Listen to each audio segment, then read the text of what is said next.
রাজধানীর ট্রাফিক সমস্যা নতুন কিছু নয়, গেল এক বছরে তা আরও বেড়েছে।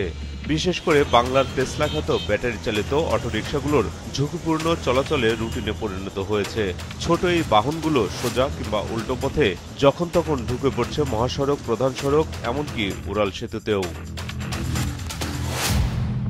যানজট কিংবা সীমিত আইন প্রয়োগের ফলে এই অনিয়ন্ত্রিত সমস্যা প্রকাশ করছে ট্রাফিক ব্যবস্থাপনার দুর্বলতাকেও। নিয়ম অনুযায়ী দ্রুতগতির যানবাহন চলবে তাদের নির্ধারিত লেনে, কিন্তু বাস্তব চিত্র ভিন্ন। ওইদিকে গাড়ি রাখলে যাত্রী উড়ান পারি না, বুঝছেন, আরেকজন ডাইকে নিয়ে যায়। যাত্রীদেরকে যদি বলবো সাইড হয়ে নামেন, যাত্রীরা যেখানে এই করবো এখানে নামতে চাবে। এরই মধ্যে সিটি কর্পোরেশন ই-রিকশা বাজারে আনার পরিকল্পনা করছে। সেখানে থাকবে না কোনো সিন্ডিকেট, জানান উত্তর সিটির প্রশাসক। যেহেতু এটা অবৈধ, এটাকে আমরা রাস্তায় আলটিমেটলি তো চলতে দিতে পারি না।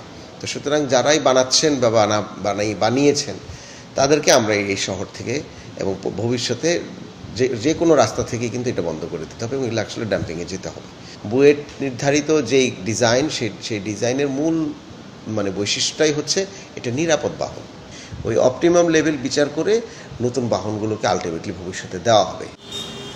সড়কে শৃঙ্খলা ফেরাতে সরকারের যে কোনো সিদ্ধান্তকে স্বাগত জানাবে চালকেরা। কেউ কেউ বলেন, পরিকল্পনা সব সময়ই হয়, বাস্তবায়ন হয় না। ব্যাটারি ছাড়বে না, গাড়ি এমনি বন্ধ হয়ে যাবে। সরকারের যা এটাতে আমরা থাকবো। তবে অটোরিকশাগুলোকে লাইসেন্স দেওয়ার সরকারি উদ্যোগের সমালোচনা করেছে যাত্রী কল্যাণ সমিতি। ব্যাটারি চালিত অটোরিকশা নিবন্ধন দিয়ে রাস্তায় নামানোর উদ্যোগ নিয়েছে, এই কার্যক্রম শুরু করা হলে আগামী এক বছরের মধ্যে ঢাকা এবং চট্টগ্রাম শহর অটোরিকশার কারণে অচল হয়ে যাবে। বুয়েটের এই বিশেষজ্ঞ বলছেন, সড়কে এই যানবাহন অবৈধ। নিয়ন্ত্রণে আনতে ডাম্পিং কোনো সমাধান হতে পারে না। যে রিক্সাগুলো ঢাকার রাস্তায় চলে সেগুলো সেফ না। সিটি কর্পোরেশনের উচিত তাদের রিকোয়ারমেন্টগুলো জানায় দেওয়া এবং সেই অনুযায়ী যারা বানাবে তাদেরটা টেস্ট করে অনুমোদন দেওয়া। তারপরে মানুষ নতুন গাড়িগুলো ভাবে কিনুক। আর পুরাতন গাড়ি যেগুলো আছে, যেগুলোকে সেভ করা সম্ভব, সেগুলো যতটুকু সেভ করে সেগুলো আপাতত চলতে পারে।